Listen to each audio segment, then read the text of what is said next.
What are hallucinations in LLMs? Hallucinations happen when an AI gives an answer with full confidence, even though the information is false or unsupported. Think of it like a friend who hates saying "I don't know," so they invent an answer that sounds right.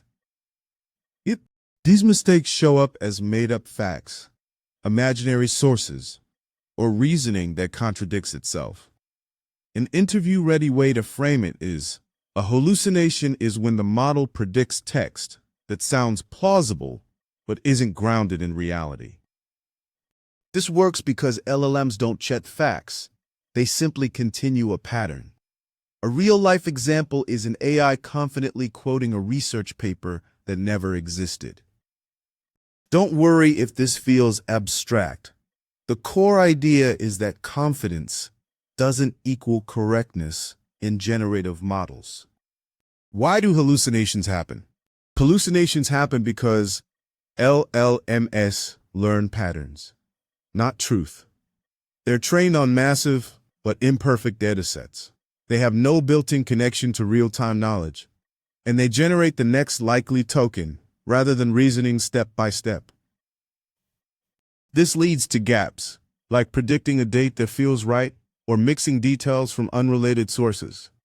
In interviews, a strong way to explain it is LLMs hallucinate because they optimize for likelihood, not accuracy. This also reveals the real impact: misinformation, loss of trust, business risks, or even legal concerns when models fabricate details. A quick example is an AI summarizing a contract, but inventing a clause that wasn't there. With practice, you'll start spotting these patterns instantly. Mitigation strategies. The good news is that hallucinations can be reduced with the right strategies. The most effective approach is retrieval-augmented generation, where the model grounds its answers in verified documents before it writes anything. Fine-tuning also helps by training the model on trusted, domain-specific data so it learns what correct looks like. Prompting techniques matter too. Asking for sources or encouraging uncertainty often leads to safer answers. And for high-stakes use cases, like healthcare or finance, human review is essential. A practical insight for interviews is that lowering temperature reduces randomness and improves factual accuracy, though it may make answers sound less creative. Think of these strategies as ways to anchor the model so it stops guessing and starts relying on evidence. Follow-up questions to expect. Interviewers often dig deeper, so here's how to handle common follow-ups. When asked how RAG reduces hallucinations, explain that it retrieves relevant documents first, and the model generates answers grounded in those facts.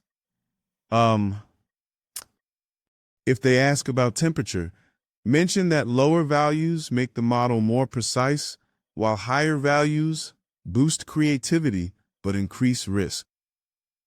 And if someone asks whether hallucinations can be eliminated, stay honest. LLMs are probabilistic, so we can only reduce issues, not remove them entirely. You may also get questions about detecting hallucinations, cross-checking citations, monitoring consistency, and using automated evaluation metrics all help. A strong closing insight is that production systems usually combine RAG, human review, confidence scoring, and monitoring to keep responses trustworthy. Great job learning today. If this helped you feel clearer or more confident for your AI or ML interviews, tap like so more learners can find you. If you want simple guidance for every interview topic, subscribe so you never miss the next lesson. You can share your questions in the comments. I read them, and they help me choose what to teach next. And if you know someone preparing for interviews, feel free to share this with them. Keep going. You're improving with every step. I'm here to help you grow.